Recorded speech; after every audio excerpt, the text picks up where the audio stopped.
Hello and welcome to my channel.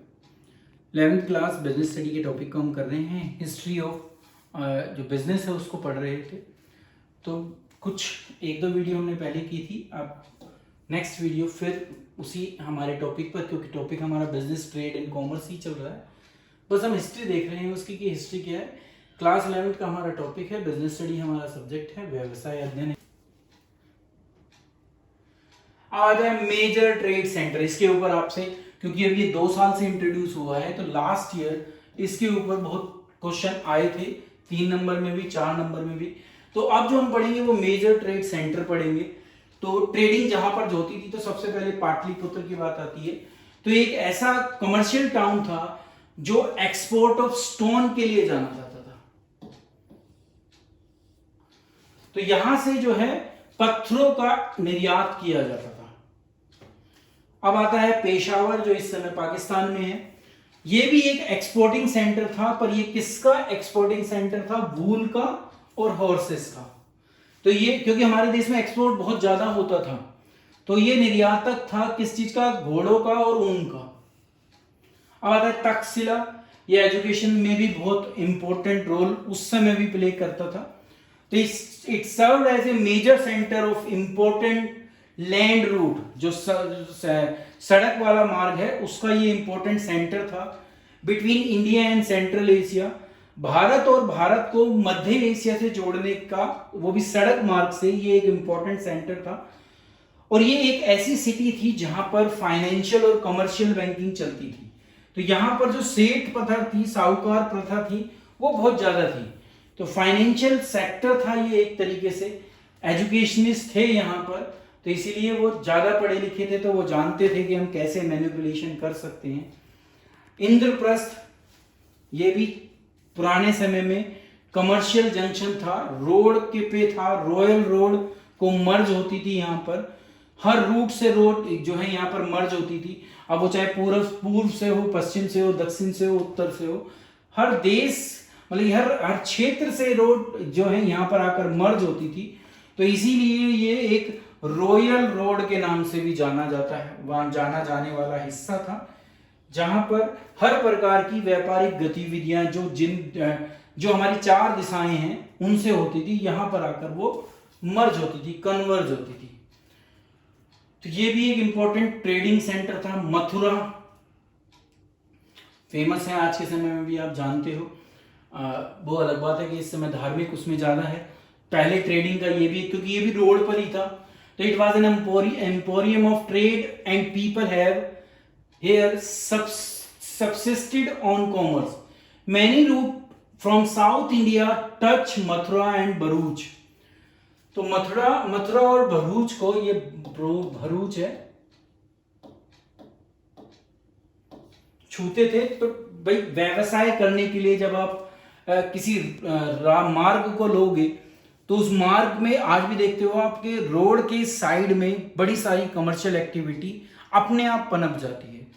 तो जैसे अब वो चाहे होटल्स हो, चाहे डिफरेंट जितने भी टाइप के हो सकते हैं, तो ये उस समय भी था। तो मथुरा भी क्योंकि रोड पर था, इसलिए इसकी अपनी इंपॉर्टेंस थी। वाराणसी, तो वाराणसी में आप जानते हो कि सिल्क क्लॉथ पहले से ही फेमस है। तो ये ऑब्वियसली ये gold silk cloth, sandalwood workmanship, तो सैंडलवुड के लिए भी ये बहुत प्रसिद्ध था। तो यहाँ पर सोने, रेशम के कपड़े, चंदन की कारीगरी, इन सब चीजों के लिए फेमस था। और ये लिंक था किससे? तक्षशिला से। आपने देखा मेजर ट्रेडिंग और फाइनेंसिंग सेंटर था, और भरूच से। तो ये भी भरूच से ही जुड़ा हुआ था, जैसे मथुरा जुड़ा हुआ था। अब आती है Mithila. The trader of Mithila cross the sea by boats. समुद्र के पार था, तो यहां पर लोग बोट से जो है वहां जाते थे, through the Bay of Bengal, Bengal का जो बंगाल की खाड़ी है उससे, to the South China C.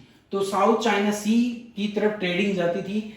And trade at port on the island of Java, Sumatra और बोर्नियो। तो ये वो बंदरगाह थे जहां पर कारोबार मिथिला के थ्रू होता था। फिर आता है उज्जैन। तो उज्जैन भी विभिन्न केंद्रों के लिए एगट, कार्लाइनियन, मलमल और मैले कपड़ों का निर्यात किया करते थे। और ये भी एक ऐसा रोड था या रोड मार्ग था, रोडवेज था, जो पेशावर और तक्षशिला से कहीं ना कहीं जुड़ा हुआ था।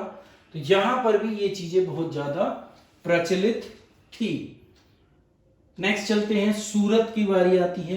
तो सूरत आपको पता ही है कहां पर है। तो it was the emporium of western, क्योंकि वेस्ट में पहुंच जाता है। मुगल पीरियड में ये ज्यादा पनपा था। और जो जरी जो बॉर्डर वाली है, इस जो है टेक्सटाइल के लिए फेमस हुआ था। It is not worthy that Surat hundi was honoured in far of market of Egypt and Iran.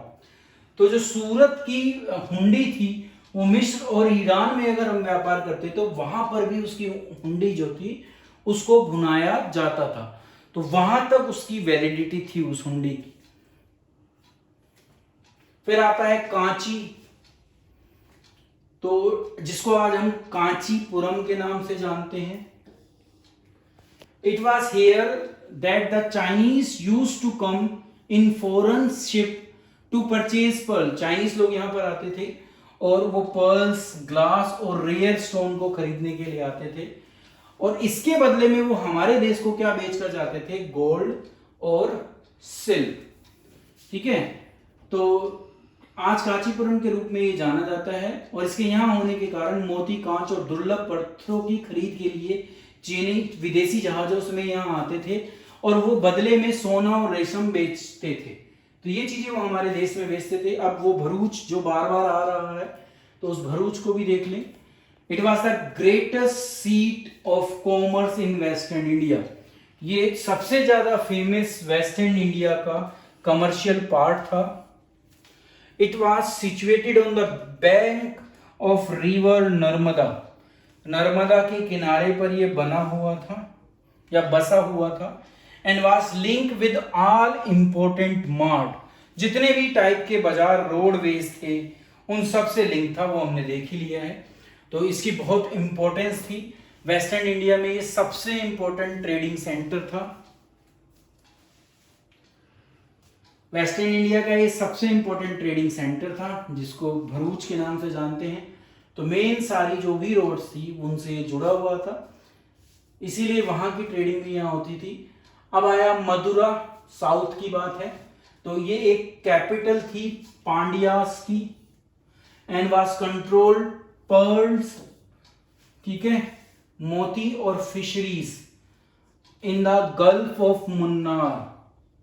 तो ये साउथ का एक हिस्सा है। मुन्नार नाम आपने सुना होगा, एक फिल्म में, प्रसिद्ध फिल्म है, उसमें लिया जाता है। ठीक है, तो ये भी जो है पर्ल और फिशरीज के लिए जाने जाने वाला एरिया था। अब आता है Kaveri Pattanam. It was the centre of trade for perfumes, cosmetic, scent, silk, wool, cotton, cord, pearl, gold और प्रीसियस स्टोन। तो जितने भी जो महत्वपूर्ण धातुएं हैं, ये उसको ट्रेड करने का एक महत्वपूर्ण सेंटर था। तो यहाँ वो सारे पर्ल, रेशम, ऊन, सौंदर्य प्रसाधन जितने भी हैं, वो सब व्यापार यहाँ पर किया जाता था। या ये एक चीज के लिए और फेमस था, यहाँ पर जहाज निर्माण भी होता था। अब आता है लास्ट ट्रेडिंग सेंटर, अगर बात करें तो ये है ताम्रालीपट्टी। ये भी साउथ का ही है। तो it was one of the greatest port connected both by sea and land. तो एक ऐसा पोर्ट था, ऐसा बंदरगाह था जो समुद्र से भी, मतलब कि पानी के रास्ते से भी जुड़ा हुआ था, और जो लैंड है मतलब कि रोड, उसके रास्ते से भी जुड़ा हुआ था। With the west and far east, पश्चिम और पूर्व, यहां ये जुड़ा हुआ था।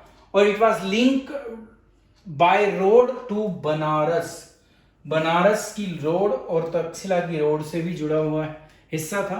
तो बहुत इंपॉर्टेंट सड़क मार्ग भी था ये, और साथ ही साथ जो हमारा समुद्री मार्ग है उसका भी ये एक इंपॉर्टेंट रूट था। इसीलिए यहां पर भी ट्रेडिंग अपने आप ही पनप गई थी। तो ये सारी वो सिटीज थी जो हमारे देश में उस समय ट्रेडिंग में यूज होती थी। अब प्रमुख निर्यात किन चीजों का होता था और आयात किन चीजों का होता था। तो सबसे पहले हम एक्सपोर्ट देखेंगे। तो एक्सपोर्ट जो हम करते थे, आपने देखा हम एक्सपोर्टर ज्यादा थे, तो हम मसालों को भी एक्सपोर्ट करते थे, गेहूं को भी, चीनी को भी, इंडिगो को भी। इंडिगो का मतलब नील की खेती, और जो ये बहुत फेमस थी, और इसी वजह से हमारे देश पर जो है जो ईस्ट इंडियन कंपनी है वो आई थी इसकी ट्रेडिंग करने के लिए, और धीरे धीरे हमारे पूरे देश पर कब्जा कर लिया।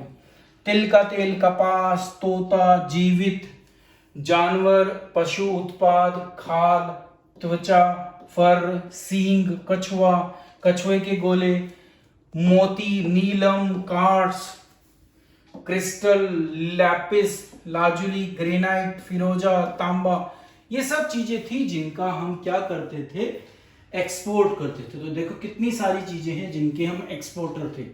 तो इसीलिए हमारे पास जो उस समय की ट्रेडिंग थी वो बहुत आगे थी, हम बहुत समृद्ध थे।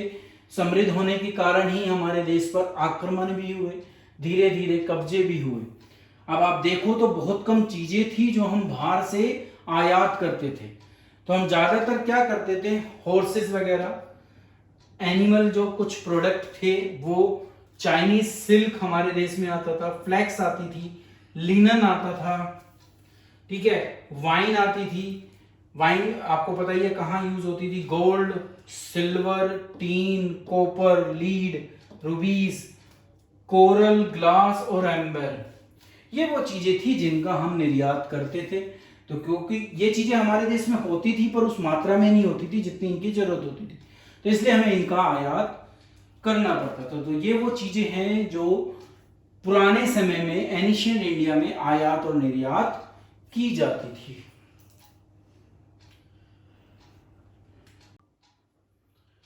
तो अब आता है कि भारतीय आर्थिक क्षेत्र में भारतीय उपमहाद्वीप, भारतीय उपमहाद्वीप, सब कॉन्टिनेंट की बात वो कर रहे हैं, तो ये यहां पर उपमहाद्वीप की बात कर रहे हैं। और ये ईसवी है, एडी, एडी का मतलब है आफ्टर डेथ ऑफ ईसा। इस तरीके से हमारा जो एक तरीके से ट्रेडिंग हिस्ट्री थी वो ऐसे चेंज हुई। तो शुरुआत हम करते हैं 1 ईस्वी से। तो उस समय हम 32% थे और लार्जेस्ट थे पूरे वर्ल्ड में। तो हम रीजनल कंट्रीब्यूटर की बात करें तो हम 32% पूरे वर्ल्ड की जो ट्रेडिंग थी उसको कंट्रीब्यूट करते थे, बहुत बड़ा हमारा हिस्सा था। 1000 साल बाद भी देखो तो वो 32% पे ही था, क्योंकि हमारे पास सारी चीजें थी, इतना था कि हम ट्रेडिंग बहुत अच्छी कर रहे थे। फिर और 500 साल बीते तो जब भी हम कोई ज्यादा डाउन नहीं हुए, हम इतना ज्यादा पीछे नहीं हुए।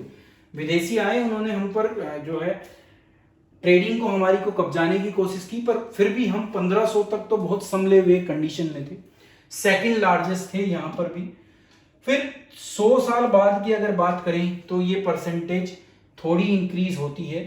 तो इसका मतलब हम ट्रेडिंग और जब भी अच्छी कर रहे थे, 1700 में जाएं तो भी परसेंटेज इंप्रूव हो रही थी 24.46, और 1750 तक ये 25% पे दोबारा पहुंच गई। तो यहां तक भी 1750 तक हमारा देश एक समृद्ध देश था जो एक्सपोर्ट ज्यादा करता था और इंपोर्ट कम करता था। धीरे धीरे हमारे ऊपर जो मुगल अंपायर और बाद में ब्रिटिश इंडिया का जो कब्जा हुआ, उसने उस परसेंटेज को डाउन करना शुरू कर दिया। अब 1850 में वो 5 to 10% पे आ गया वर्ल्ड का। धीरे धीरे ब्रिटिश एम्पायर आया तो 1913 ईस्वी तक वो 5.4 पर पहुंच गया। देखिए और कितना डाउन होने लगा। 1900 तक पहुंचे हम तो 2% था ग्लोबल इंडस्ट्रियल आउटपुट का, और डाउन हुआ। 1870, ये थोड़ा सा यहां पर गलत हो गया,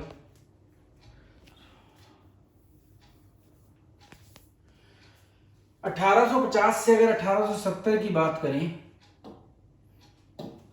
1870 में ये 9.2 पर आया, ब्रिटिश एम्पायर हमारे देश में आ गया था। 1870 से जब इस तरफ चले हम 1900 की तरफ, तो ये 2% पर पहुंच गया। 1913 में ये थोड़ा सा इंप्रूव होकर 5.4 हुआ, उसी ब्रिटिश एम्पायर में, जो हमारे देश की ज्यादातर प्रीशियस चीजें अपने देश में ले गई थी। तो रॉ मटेरियल वो ले जाते थे हमारे देश से और अपने देश में उनसे जो है इनकम को जनरेट करते थे। फिर 1952 आया, जब हमारा देश आजाद हो गया, तो उस समय हम 3.8% के आसपास थे। 20 साल और बीतते हैं तो हम 3.1 पर आए, डाउन जा रहे हैं अभी भी। इसीलिए 1991 में मेजर क्राइसिस आए और फिर उस समय की मनमोहन सरकार ने, मनमोहन सिंह जो थे उस समय हमारे, वो वित्त मंत्री थे, उन्होंने इकोनॉमिक लिबरलाइजेशन लाए, जिसको हम LPGC के नाम से जानते हैं। ठीक है, तो लिबरलाइजेशन, प्राइवेटाइजेशन और ग्लोबलाइजेशन, और ये न्यू इकोनॉमिक पॉलिसी के अंदर आया था, जो 1991 में आई थी। ये जो भी सोर्स यहाँ पर दिखाई गई हैं, ये Angus Maddison 2001 and 2003, world economy a millennium perspective, OECD, parts of Angel Maddison, world economic historical status के माध्यम से है। जितना भी मेरा कंटेंट है वो NCERT और जो अबव मेंशन सोर्स हैं इनके थ्रू है, जिसके थ्रू हमने ये जाना कि हिस्ट्री क्या थी हमारे देश के अंदर, हमारे देश में बिजनेस किस प्रकार से जो ट्रेडिंग हुई है वो आगे बढ़ी।